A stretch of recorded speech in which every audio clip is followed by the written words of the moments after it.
A glorious, badass 89th birthday to the badass millionaire world builder himself, my father, Frank Michael McLean. Michael McLean, noblebook.com, badassletter.com. You can get a copy of my new controversial book, How to Not Get Your Ass Kicked in Business and in Life, by going to noblebook.com. I'll ship you a real book. None of this go fetch ebook or PDF print off. A real book, my 25 rules for living life and doing business on your own terms. Being part of the top 1%, not the 99% average, ordinary, and mediocre majority. noblebook.com. If you'd like to receive my October paper and ink world building newsletter, 22 pages of all the things that I'm doing in my business, my marketing, time management, family, children, physical health, mental health, books I'm reading, community service. You can sign up 97 measly dollars a month. I will ship a hard copy of the newsletter to your doorstep in October. To sign up, go to badassletter.com. So, a huge badass birthday today is my father's blessed 89th birthday. Krista and Emery and I are going to be going out to dinner this evening at my dad's favorite restaurant in town. Yesterday at my parents' home, they live on a 40-acre piece of property 15 minutes outside of town, the property and home that I was raised on, and we had a barbecue cookout, lots of laughs. My brother was there with his family, my sister with her family, and we had a fantastic Monday, Labor Day Monday lunch. And today, Tuesday, is officially my dad's birthday, so we'll go out to dinner tonight. So, for a great badass world builder like my dad, deserves a great badass story. And one of my favorite stories, this is my favorite dad story. It goes back into our time. You may or may not know, my dad and I worked for 17 glorious years, shoulder to shoulder, in the insurance business, greatest business in the world. And I had the privilege of working with my dad for 17 years. We grew our little tiny small town insurance agency from 3.4 million to 17.1 million in that decade and a half. I sold McLean Insurance in 2017. My dad was involved in that business for 45 years. 45 years in the insurance business. My dad retired at 85, so he's 89 today. So 4 years ago, less than that because it was January 1st, so about 4.5 years ago, he retired at age 85. He clocked in at 70 years as a business owner and entrepreneur. 70 years in the trenches, in the real world, building things, inventing things, growing things, creating jobs, paying taxes, dealing with red tape, sponsoring things, helping out, volunteering. 70 years as a business operator in multiple industries. Everything from the general store business to the restaurant business. He owned a pool hall. He was in the life insurance business. He was in the personal lines insurance business, commercial insurance business, the feed business, delivering sugar and feed, endless. And he altogether, he bought and sold 15 different businesses in his 70-year career as a badass entrepreneur. So impossible shoes to fill. My dad's the first guy to say fill your own shoes, run your own race, live your own dream, and become the best version of yourself.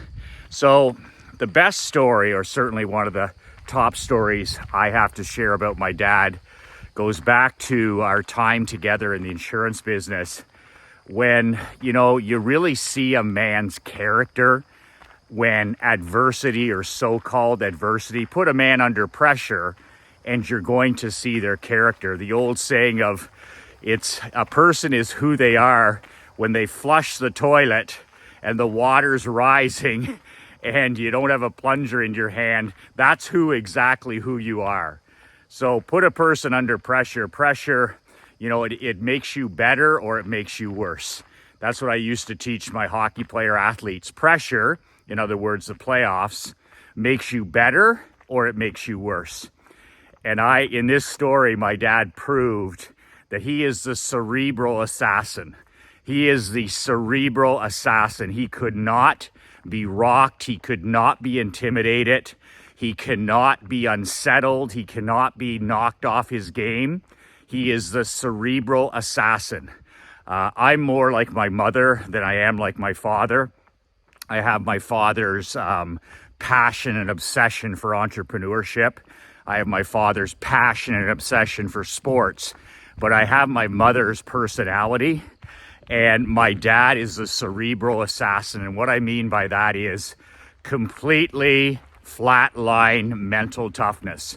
Never high, never low, just one face. I call it one face. You know, a top athlete, a cleaner like a Michael Jordan or a Tiger Woods or a Tom Brady or a Sidney Crosby, all of those guys, one face. One face. You never see those guys standing on a bench waving a towel. You never see those guys with their head in their hands. You never see those guys high or low. You never see those guys emotionally drunk. They're just that flat line, cleaner mental toughness. And that's my dad. And I call it the cerebral assassin because he uses his brain, he uses his intelligence to separate himself, not his heart, not his feelings, none of those emotional states. He always uses his brain to separate himself from the crowd. And in this story, it's amazing because when I first started in the insurance business, I was working for my dad that first year before I purchased the brokerage. So, you know, he was the boss and I was the employee, and I was doing all these different jobs under the sun to see if I wanted to make this part of my career.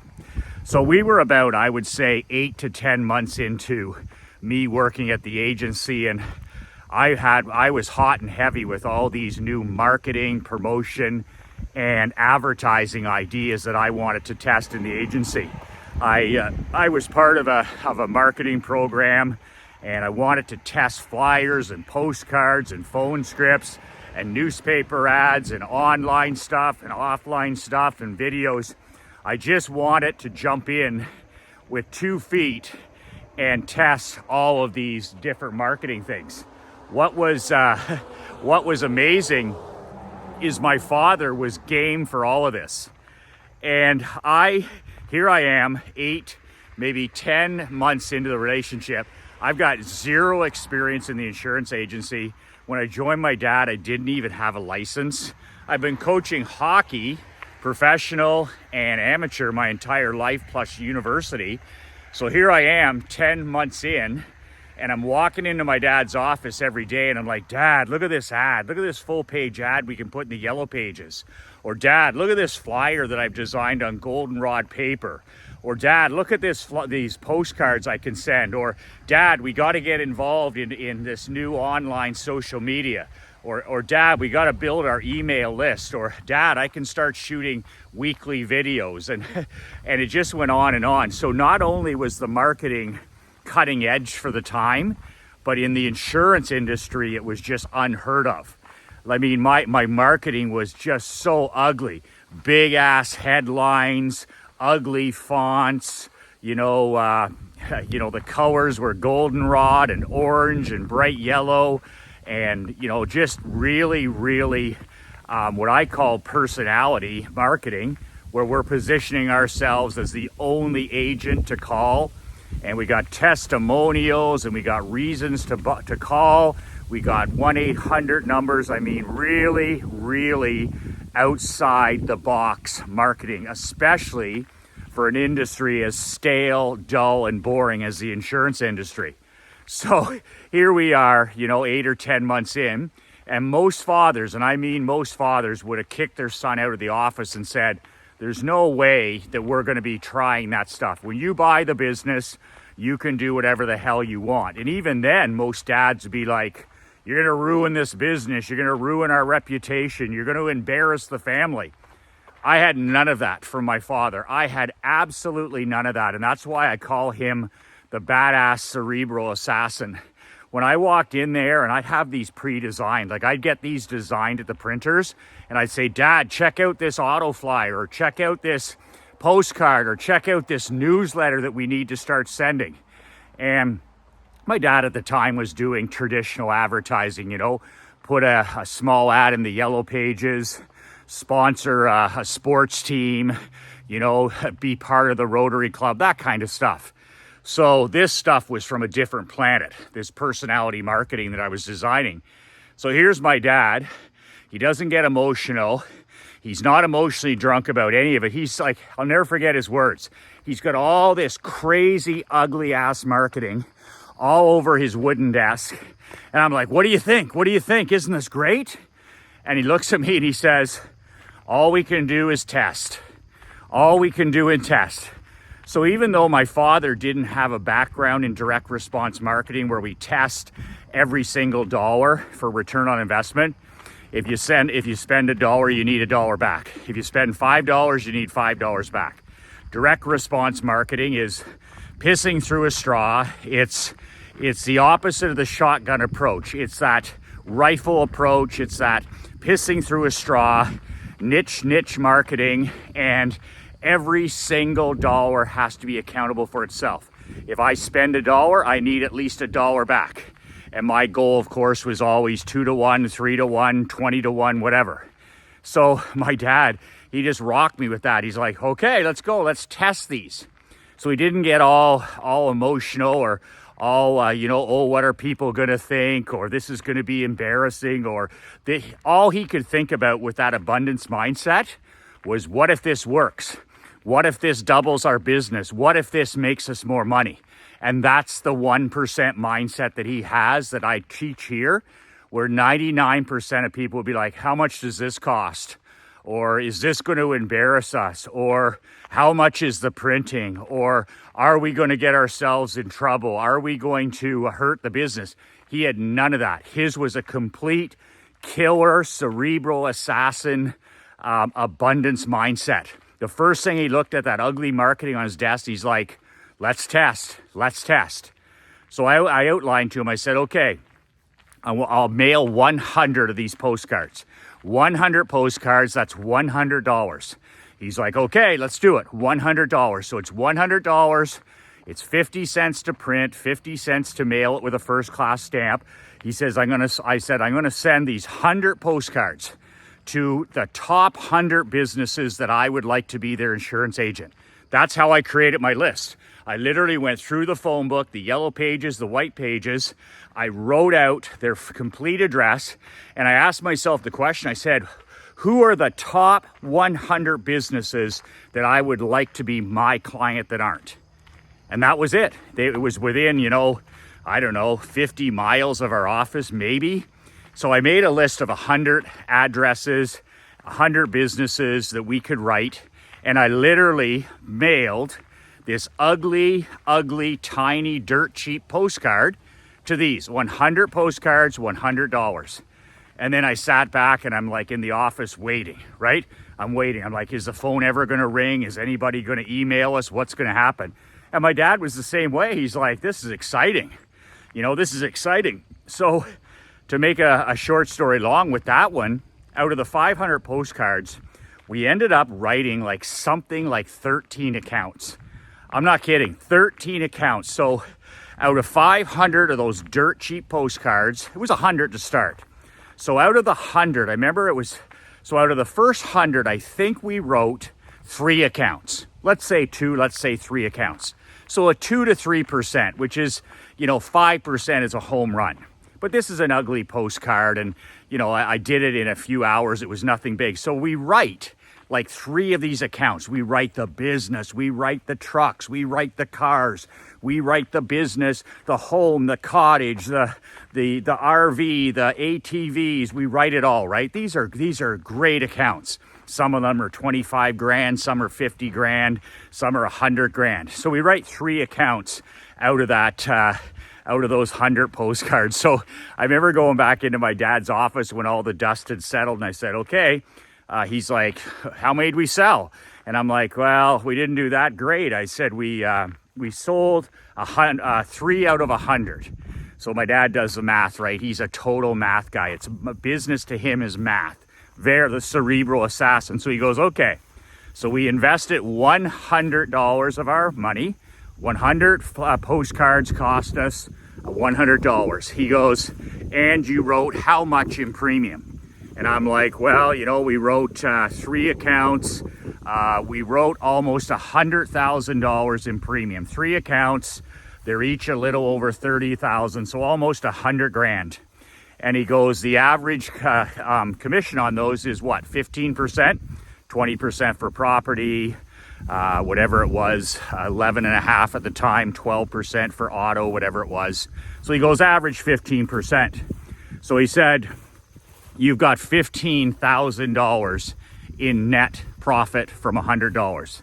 I'm like, yeah, I think so. I'm like brand new to this. I'm like, so he goes, you wrote $100 and it brought us 15K net minus, taxes and whatever. And I'm like, yeah. So he goes, so what you're saying is you got basically a 100 to 1,500 return on investment. And I'm like, yeah, I think so. And he's at the desk and he goes, how can we mail more? And that was the start of, 15 straight years of scaling everything we could do in that business. It went from postcards, then it was 300 postcards. Then the next month it was 500 postcards. And we just kept building this list by hand. And we kept asking ourselves, who are the 500 businesses within 100 miles that we would dream of having as clients? And we would just add them to the list. Every month they got an ugly, tiny postcard. And then I did the same thing with personal lines. I found out there was this program called bulk mail. It was called unaddressed ad mail where we are. And for 10 cents I could print a 2-sided goldenrod. The headline on this flyer was, who else wants to save 37% on their home and car insurance? Very simple. Ugly, covered in testimonials, call now, the whole, it ran unchanged for something like 5 straight years. The flyer never changed. And I started that flyer with 100 flyers. So they were 10 cents to print and I was bulk mail, so 10 cents. So let's say 25 cents per flyer. So I started with 100 flyers 1 week. And we got like 5 phone calls. Then I did 100 flyers the next week. Got another 5 phone calls. 5%. And when I finished up the last 2 years, 2015, 2016, 2017, we were mailing 120,000 paper flyers every single month. 120,000 flyers for 20 cents a piece. 10 to print, 10 to send bulk mail. If you live within, 150 miles of our office, you got an auto flyer in your mailbox 12 times a year, 1 time per month. And my dad would sit back, and I remember the early years when I talk about the cerebral assassin, our competition fucking hated us. So we went from this little brokerage that knew its role, we were 3.4 million. We had 3 employees. We didn't even have a receptionist. We didn't even have a receptionist when I got there. So we had 3 employees if they all showed up, and 3.4 million. So we knew our place, right? We didn't ruffle any feathers. So when I came on board with this crazy personality marketing, all of a sudden we had this $30 million brokerage, Crane and Schooley in Perth.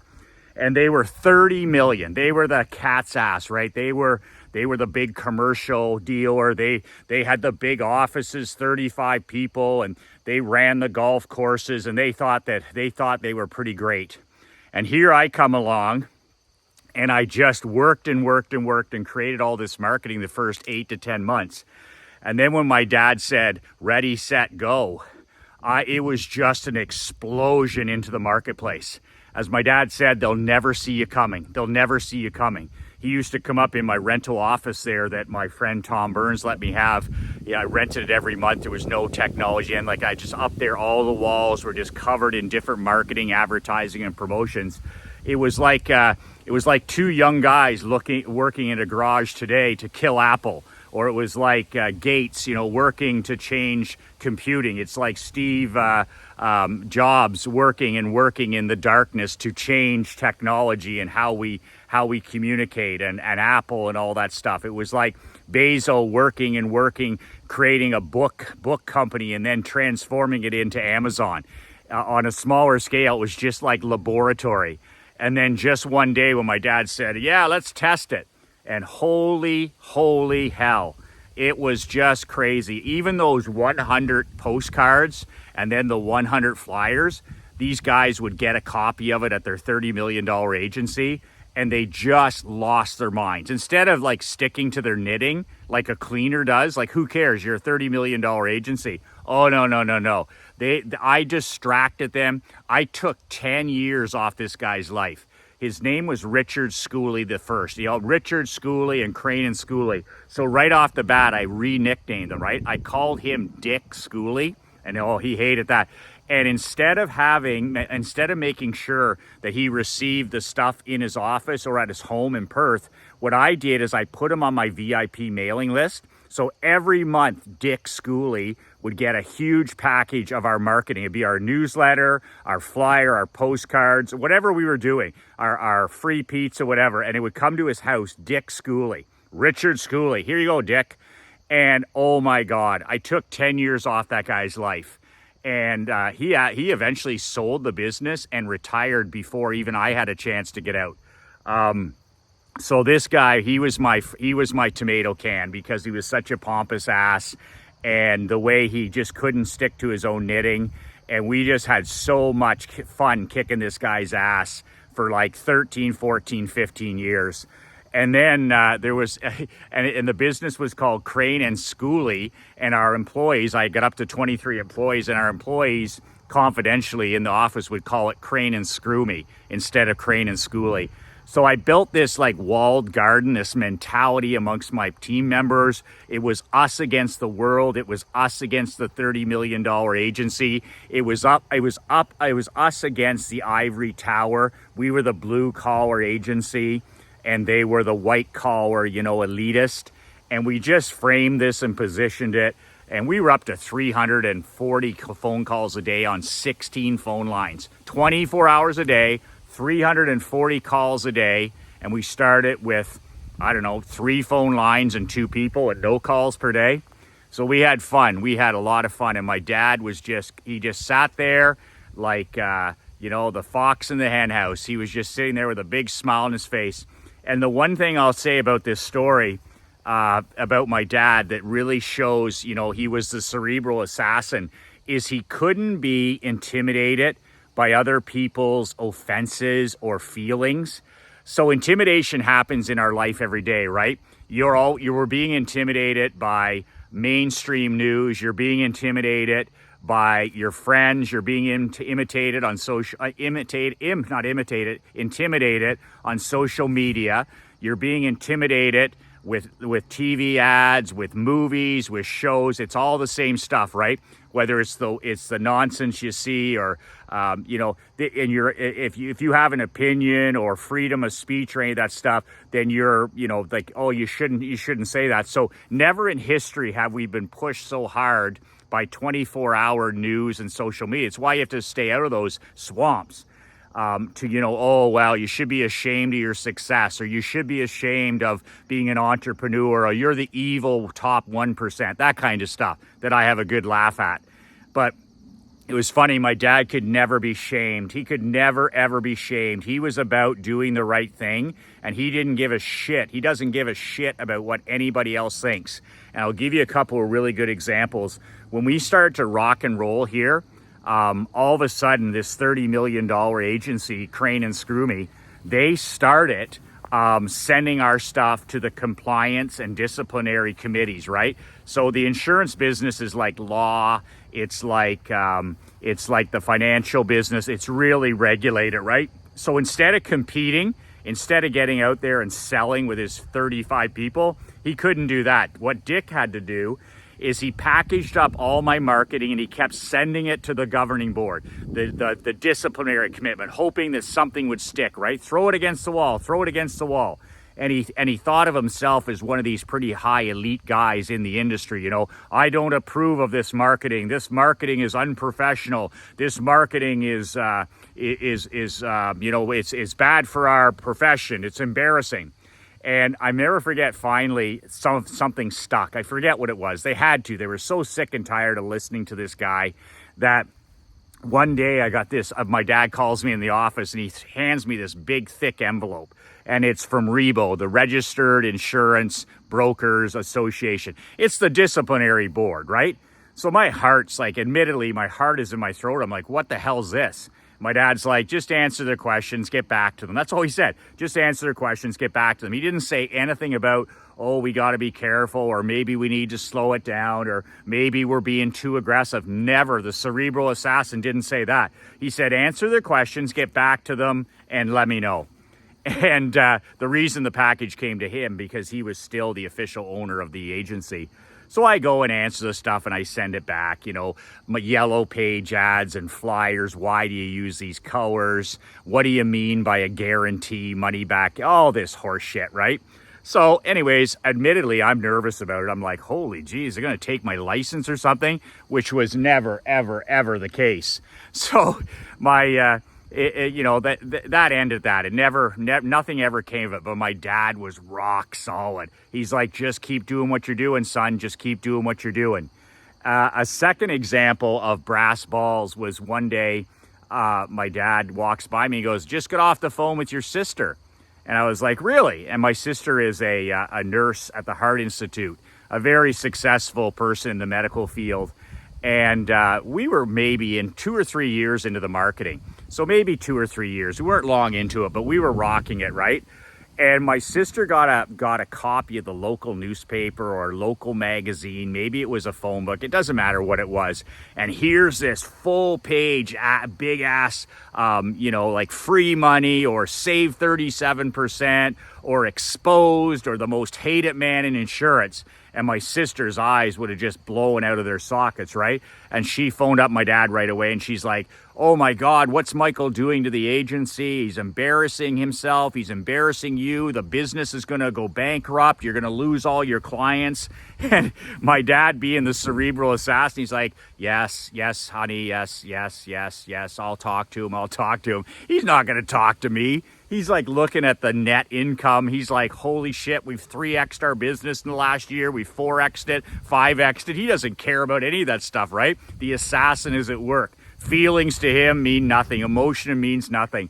So yes, dear. I said, what did she want? He's like, don't worry about it. She doesn't love your marketing, is what he said. He's got that incredible razor wit that my daughter Emery has inherited. I don't have that. He has that. He walks by me. She loves your marketing.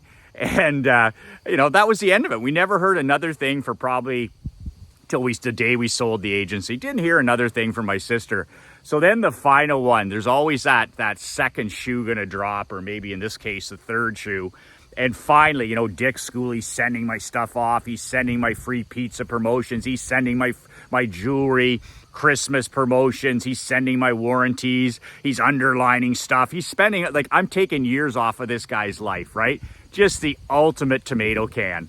And just a sad guy too, eh? Like something happened there, and just it must be, I feel for the guy. It must be hard being him. It must be a long life being that guy. So anyways, fine. We get another package. A couple years later, my dad pulls me in the office. He's like, he hands me the package. He goes, oh, another package from your friends in Toronto. And this one's even thicker. And he goes, another package from your friends in Toronto. He's like, wait, it's like a badge of honor. And I'm like, holy shit, are they gonna kick me the hell out of this industry? So anyways, he goes, reply to them and make sure you get back to them promptly. So same thing, just ice in his veins. Like they're trying to intimidate him. It's like getting a big package, like you're being sued, but not. So I'm young and I'm like, holy, I'm intimidated. Not my grizzled dad. He's been at it since he's 15. He goes, call those fuckers back and whatever. He goes, let's go. Keep doing what you're doing. So, anyway, this package, I send it back. It's more of the same. What do you mean by a guarantee? And how can you guarantee 37% and all this stuff, right? And I mean, these boards that are disciplinary boards, you got to remember the people that sit on those committees are agents and brokers as well. They're guys just like my dad and myself. And they like to go and have a few drinks after these meetings and stay in the city and take the train into the city and have a few drinks. I mean, but at the end of the day, they're businessmen. So this one sticks, right? This one sticks. And all of a sudden we get a letter a few months later, a registered letter that we need to appear in Toronto at Rebo. And once again, I'm like, holy shit, Dad, they're calling us up in front of the disciplinary board. I mean, I'm going to cost you your license and stuff. He's like, no, you're not. And I'll never forget, we take the train into Toronto and I'm nervous. I've never been more nervous in my life. I've got to appear in front of the disciplinary board over all things marketing. Usually people they're in front of the disciplinary board, they stole money or they screwed around with the trust fund or something. Not us. We're marketing. They didn't like the color of our paper.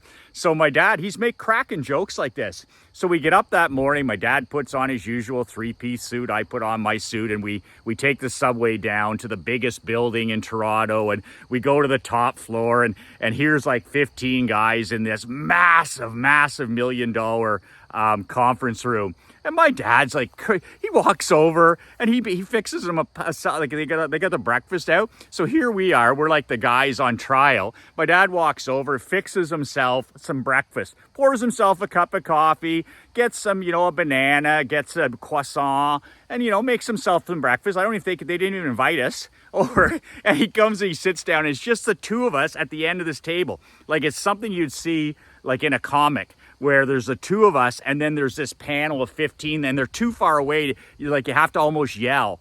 And it's just, the whole setup is just hilarious. Just a total dog and pony show.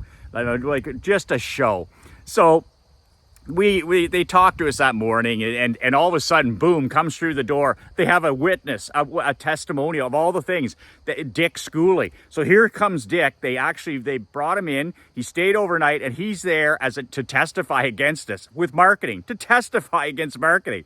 So this clown gets up there and he's like, well, I've been totally offended by this, and this is embarrassing to our industry, and Frank and Michael are ruining the insurance business. Well, we're ruining your business, but we're not ruining the insurance business. And you can just see he's bitter and he's angry and he's disheveled. And my dad's just sitting there and he's shaking his head through the whole thing, right? So then finally, they asked my dad to stand, right? And I'm glad that they kept Dick in there, because Dick had to scurry back. He had to get out of there. He would have never, ever, if on the main street of Perth, that guy would have never phoned my dad, would have never emailed my dad, would have never faxed my dad, would have never come in the office, ever, ever, ever. I mean, that's where my dad's cerebral assassin would have changed. So a guy like Dick, a puss like Dick, he wouldn't even come near a guy like my dad, a cleaner. So this was Dick's thing. He got to stay there. So they finally asked my dad, after this dog and pony show went on for an hour or two, they asked my dad to stand and speak. And you should have seen this. You want to talk about, the Boston legal. My dad's he's a combination of Denny and Alan Shore, Denny Crane and Alan Shore. Or, he gets up there and it's just he should have been a trial lawyer. And what does he talk to? He sits there, he stands up and he talks for 5 minutes. He tells stories about the business. He doesn't even respond to their questions. So what do you have in front of you? The cerebral assassin realizes, what does he have in front of him? He has 15 entrepreneurs just like him. He has 15 men. There wasn't any women. He has 15 women or men right in front of him who are insurance brokers just like him, with kids, with families, the whole deal. So what does he do? He talks to those guys for 5 or 10 minutes, story after story after story. And you could see like the heads are nodding, right? And I agree, Frank, and good one, Frank. And he's up there, he's spinning the tales, right? When I started in the business in 1972, I took Michael to kindergarten, and we've had our ups and downs. And then he starts throwing the red meat, right? So he starts talking about the bureaucracy and the government and the red tape and how difficult it is to be an entrepreneur and a businessman and how difficult it is to manage people and the rate changes, and the heads are just nodding, right? He's got 15 guys. He's going to school with 15 guys. And I'm just sitting there. I mean, this is a clinic. This is a clinic in influence. This is a clinic in power. This is a clinic in communication. This is a clinic in world building. I mean, just unbelievable. So when he sits down finally after 5 or 10 minutes, the guys are just like looking at each other, and my dad says to them, now he's got control of the room, right? He says, okay, men, so what are we going to do here? So he's had enough, right? He's done his 3 hours. It's 11 o'clock in the morning, but now he's run out of patience. He wants to go have his lunch. So he's run out of his patience. And these guys, like, he's connected with them, right? He's got the rapport now. We're all the same, right? So one last story. So I'm the head guy gets up, and he's a guy by the name of Jim Bunnell. And my dad, he never misses a thing. This cerebral assassin never misses a thing. So he says to me, he goes, isn't that the guy that taught you your 2-week insurance course? Jim Bunnell? My dad, all names, eh? And I was like, it is. That's Jim Bunnell. He taught me my course like 6 or 7 years ago. And he said, oh, he just went in the bathroom. He goes, go use the washroom, go have a piss, he said. And he said, introduce yourself. And I'm like, really? And he's like, why not? He goes, he's got a vote, doesn't he? He's like the president of this whole thing. So I go to the bathroom, and sure enough, Mr. Bunnell is in there, and we wash our hands and all this stuff. And I said, Mr. Bunnell, Michael McLean, I said, you taught me in my basic broker course about 6 years ago in Hamilton. And he's like, right. And I said, listen, I said, that was a game changer for me. I said, those 2 weeks led to this career in insurance. And I said, I have to thank you. I said, you have changed the direction of my life. I said, being in the insurance business has been the greatest blessing in my life. And this is a lifetime insurance teacher and agent, right? He's just like, really? I'm like, I got to tell you, I said, you helped me pass that exam. And I said, ever since I've been working with my dad in Perth, and I said, we've 5x'd our business. We've hired all kinds of people. I said, we're having the time of our lives. And you should have seen it. All of a sudden, there's a personal connection. And this guy's the chairman. He's in charge of the 15 guys. Well, I'll tell you, you want to talk about things shifting. I come back, I sit down with my dad, and it's just the two of us at the end of the table. And he goes, how was your piss? And I said, I think it was very effective. He goes, good boy. And we sit down there at the end. So then my dad once again takes control. He says, all right, so what are we doing here? And anyways, the guys, they talk amongst themselves, and they go in this back room. They said, Frank, we're going to give you a decision in a minute. We don't even know what the decision is, right? So they go in the back, they put on the show, and literally 5 minutes later, they come out. You have to understand, like, Mr. Bunnell is running things now back there. My dad's done the rapport and all this. And literally the door opens, and then Mr. Bunnell stands there, and they're all sitting down, and they go, well, we don't see that there's any grounds for this. And then the best part, they chastise Dick Schooley in front of my dad and myself for wasting the disciplinaries committee time and money. They chastise him for being small-minded. They chastise him for being envious and jealous. And they chastise him for wasting their time and coming to Toronto and all that. You should have seen that. That put 5 years back on my dad's life and took 5 years off of Dick's life. You know what? That's when I knew that there was such a thing as karma, when I saw that. And so anyway, it was just insane. And that everything was dismissed, nothing, no probation, nothing. And at the end, a couple of the guys came up and said, do you have a copy of that guarantee that you put in your quote kit? I'd really like to use that. And then some of the guys asked if I had a copy of my quote letter that I put in my shock and awe package that I sent with all my quotes. And it just went on and on. Like, we're walking out. These guys are heading for a beer, right? And they're like, Michael, so how many times a week do you shoot a video? Or Michael, how big's your email? I said, 16,000. They're like, on the way out, backpatting on the elevator. So we went up in the morning, and it was just the two of us, and we come down, and my dad's like Denny Crane. He's like in there backpatting, and on the way out, see you later, Frank. Have a good time. And then you see Dick Schooley tearing away in a taxi. So that, my friend, is the best story I have of my dad, the cerebral assassin. I truly believe one of the reasons he's lived such an amazing life to age 89, and in fantastic health. I mean, walking every day, water, just reading, is because of the fact, not too high, not too low, never emotionally drunk, just always logical, the cerebral assassin. So when somebody pulls your chain or somebody tries to get a rise out of you, I hope you remember the story of my dad and that on the disciplinary committee, plus my sister calling. He didn't let family influence him. He was just about results. We'll test everything we did. If I would have said, I'm going to run an elephant down the main street, he would have been like, okay, we'll test that. What's the ROI? What's the ROI? What's the ROI? Everything we do. What's the ROI on that? I said, we got to send 9,000 newsletters. I go, it's going to be $9,000. What's the ROI on that? And an abundance mindset. Like, never once did he say how much that costs. I started to do TV ads. He's like, He goes, that has potential. That has potential. That has potential to make us a ton of money, right? There's got to be a lot of net in there. And there's this abundance mindset. Never once how much do those cost. I tell people about TV advertising or selling or sending 9,000 newsletters or 120,000 flyers. How much that cost?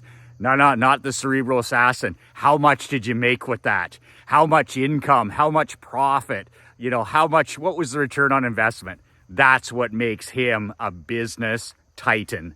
Absolutely the cerebral assassin. Please reach out to my dad, whether you know or do not know. I talk about manners and etiquette. I think it's important to encourage lifelong entrepreneurs and businessmen like my dad.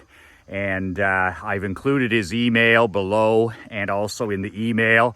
If you found any value in these morning walks with my broken iPhone, I'm asking you to please send a short happy birthday message to my dad. The email's included.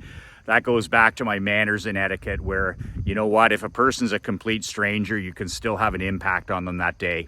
The door you hold, you help somebody in the grocery store, you smile, you say thank you, you have a conversation with the person that gives you your coffee, you get out of your car, you don't use the drive-thrus, you talk to people, and you learn their story, and you see how other people are struggling, and it really helps with our gratitude that, we're the luckiest guys in the world to be entrepreneurs and businessmen, and we are totally in charge of our lives because we're entrepreneurs.